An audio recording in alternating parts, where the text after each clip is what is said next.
MP साहब, आज जल जीवन मिशन की मीटिंग थी, क्या रहा मीटिंग में, क्या प्रोग्रेस है इसमें? ये जल जीवन मिशन की मंथली प्रोग्रेस रिपोर्ट थी। उसके बारे में मीटिंग थी, मंथली प्रोग्रेस रिपोर्ट के बारे में।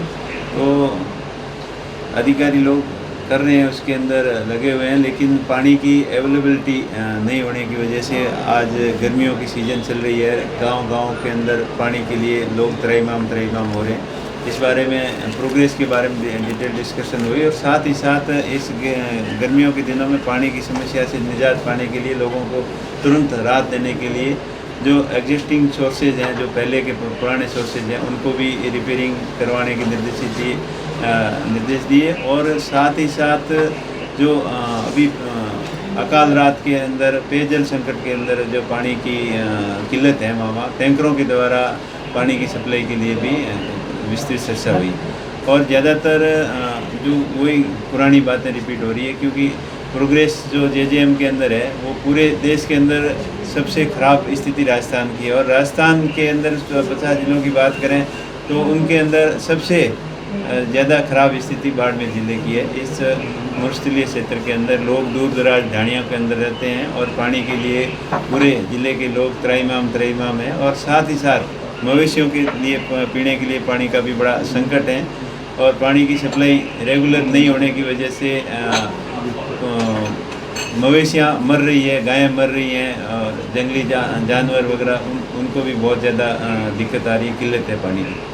तो क्या प्रशासन क्या कह रहा है, टैंकरों से पानी सप्लाई कर रहे हैं ग्रामीण इलाकों में? अभी तुरंत राहत पाने के लिए कलेक्टर साहिबा ने निर्देशित किया अधिकारियों को कि जहाँ भी पानी नहीं पहुँच रहा है, चाहे जेजेएम के कनेक्शन हो रखे हैं, पानी नहीं पहुँच रहा है या किसी अन्य कारण की वजह से पानी नहीं पहुँच रहा है, उन जगहों को चिन्हित करके टैंकरों की व्यवस्था कराई जाए और प्राथमिकता से सभी जगह जहाँ पे पानी नहीं जा रहा है वहाँ टैंकरों से व्यवस्था करवाई जाए। तो अभी 10 तारीख तक क्लोजर है, फिर पानी पहुंचने में कम से कम 10 से 12 दिन लगेंगे, तो फिर यहाँ शहर में भी हालत विकट हो रही है। भाई शहर हो या गांव हो, हर जगह पानी की हालत बहुत ही ख़राब है और विकट स्थिति है। तो इसके लिए मात्र सहारा यही है, जो पुराने सोर्सेज हैं उनको ठीक करके एक बार पानी हर जगह पहुँचाया जाए और दूसरी कि जहाँ पानी नहीं पहुँच रहा वहाँ टैंकर से पानी पहुँचाया जाए।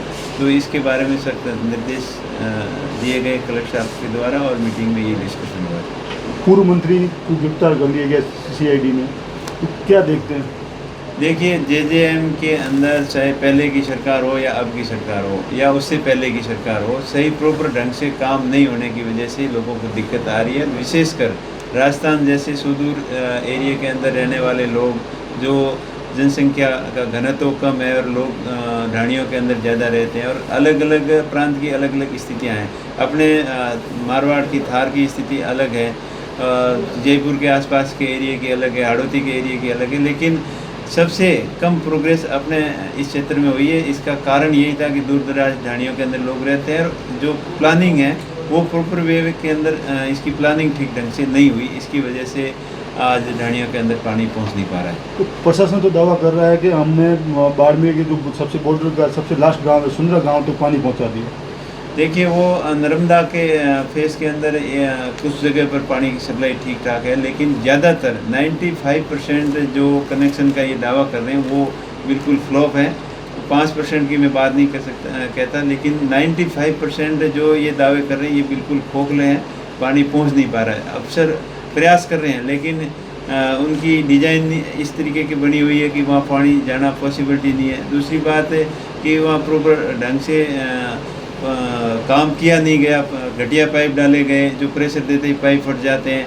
कुछ जगह पाइप डाले ही नहीं, वैसे ही मतलब दिखा दिए गए लाइनें, पुरानी लाइनों के अंदर पाइप जोड़ दिए गए। तो इस प्रकार बड़े लेवल के ऊपर प्रॉपर मॉनिटरिंग नहीं होने की वजह से जेजेएम के अंदर बड़ा घोटाला हुआ है, जिसका लोग उसकी परिणाम भुगत रहे हैं। तो अभी जनगणना भी चल रही है, जनगणना में जैसे 12 नंबर कॉलम के अंदर ओबीसी का कॉलम भी नहीं है। देखिए, सरकार बिल्कुल सरकार की मंशा के ऊपर संदेह इससे जाहिर साफ हो रहा है कि सरकार अभी कह रही है, पार्लियामेंट के अंदर भी एक क्वेश्चन के जवाब में गृह मंत्री जी ने बताया कि अभी भी तो घर गिन रहे हैं और घरों की कोई जाति नहीं होती, लेकिन उसके अंदर 12 नंबर कॉलम के अंदर SC ST का कॉलम दिया हुआ है, तो उसकी जगह एक OBC लिखने में उनको क्या दिक्कत आ रही थी, वो लिखते।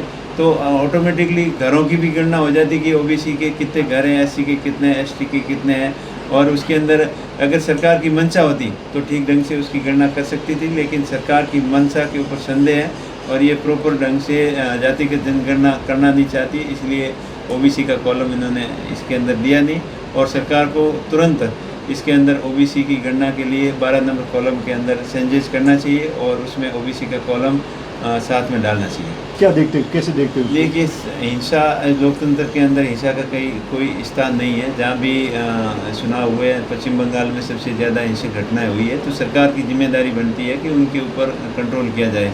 आज अर्धसैनिक बलों की हज़ारों की संख्या में वहाँ पर अर्धसैनिक बल वहाँ तैनात है, लाखों की संख्या में बल तैनात है, तो सरकार को ये सुनिश्चित करना चाहिए कि हिंसा किसी भी प्रकार से नहीं हो और हिंसा को कोई